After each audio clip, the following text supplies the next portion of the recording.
Vamos configurar o volume da Intelbras FR10. Vamos lá. Primeiro vamos acioná-la. Acionou. Vamos digitar uma senha válida.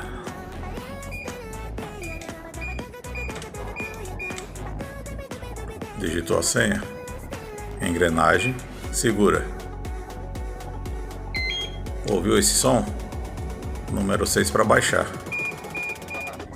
Sumiu. Escolheu? Aperta configurar. Confirma.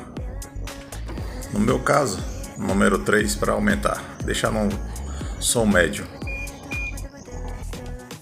Confirma. Pronto. Já está funcionando.